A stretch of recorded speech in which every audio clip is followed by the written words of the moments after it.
Hi കൂട്ടുകാരെ, ഞാൻ ശ്രീജിത്താണ്. നമ്മളിന്നുള്ളത് തിരുനാവായ നാവാമുകുന്ദ ക്ഷേത്രത്തിലാണ്. നമ്മളിവിടെ കുംഭമേള നടക്കുകയാണല്ലോ. നാവാമുകുന്ദ ക്ഷേത്രത്തിലെ പ്രധാന കർമ്മികളിൽ ഒരാളാണ് ഈ ഉണ്ണികൃഷ്ണ ഇളയത്.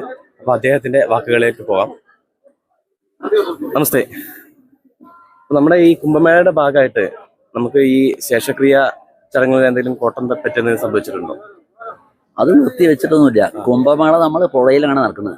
അതിനുള്ള സൗകര്യങ്ങൾ 5-10 ഏക്കർ സ്ഥലങ്ങളൊക്കെ വൃത്തിയാക്കിയിട്ട് അവിടെ പുഴയിലാണ്. മറ്റുള്ള കർമ്മങ്ങളുമൊക്കെ ഇവിടെ. പിന്നെ കുംഭമേളയ്ക്ക് വന്ന ആൾക്കാരനെ ചില കൂട്ട് കർമ്മം ചെയ്യാനുള്ള ഉദ്ദേശക്കാരുണ്ടാവും.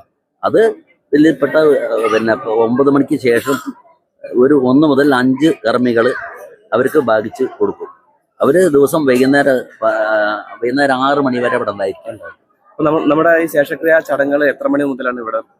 5 to 10. രാവിലെ 5 മുതൽ രാവിലെ 10 വരെ. പിന്നെ 10 മണി കഴിഞ്ഞാൽ ആരെങ്കിലും ഒരാൾ ഇവിടെ ഉണ്ടാവും. ഒരാള് ഇപ്പൊ ദൂരെ നിൽക്കുന്ന വലിയൊരു വരികയാണെങ്കിൽ അവർക്ക് സൗകര്യം ചെയ്യട്ടെ. ആരെങ്കിലും ഒരാളുണ്ടാവും. ഒത്തിരി പേർക്കുള്ള സംശയമാണ്. കാരണം നമ്മുടെ ഈ കുംഭമേള ഇതിനെ ബാധിക്കോ, അത് ഇവിടെ നടക്കുന്നുണ്ടോ എന്നൊക്കെ. ഇല്ല, അതിന് വേണ്ടിയിട്ടൊരു വീഡിയോ ആയിരുന്നു. എന്തായാലും അപ്പൊ ഇദ്ദേഹമാണ് ഈ നാവാമുകുന്ദ ക്ഷേത്രത്തിലെ ശേഷക്രിയ ചെയ്യുന്ന പ്രധാനി ആയ ഉണ്ണികൃഷ്ണ ഇളയത്. അപ്പോൾ ഇതാണ് നമ്മൾ അറിയേണ്ടത്. ഈ കുംഭമേള ഒരു തരത്തിലും ഈ ഇവിടുത്തെ ശേഷക്രിയക്കോ അല്ലെങ്കിൽ മറ്റ് പൂജാവിധികൾക്കോ കോട്ടം പറ്റിയിട്ടില്ല. അതിന് ഒരു മുടക്കം സംഭവിച്ചിട്ടില്ല. അത് നാവാമുകുന്ദ ക്ഷേത്രത്തിൽ മുൻപ് എങ്ങനെയാണെന്ന് നടക്കുന്നത് അതുപോലെ തന്നെ നടക്കുന്നുണ്ട്. അപ്പോൾ കുംഭമേള നടക്കുന്നത് മറ്റൊരു ഭാഗത്തായിട്ട് നമ്മുടെ നിറയുടെ അക്കരയിലാണ്.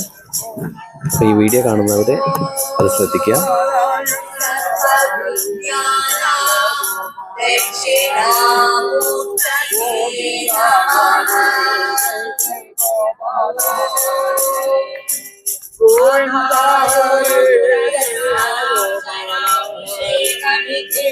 അപ്പോൾ ഈ വീഡിയോ ഇവിടെ അവസാനിക്കുകയാണ്.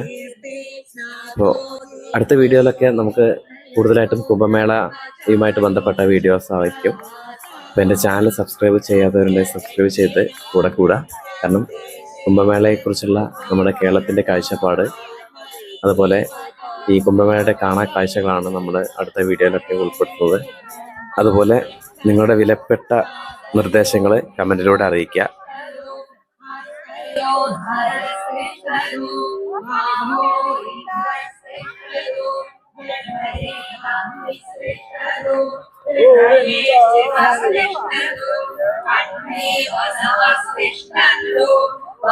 മറ്റൊരു വീഡിയോ ആയിട്ട് വീണ്ടും കാണാം. ബൈ.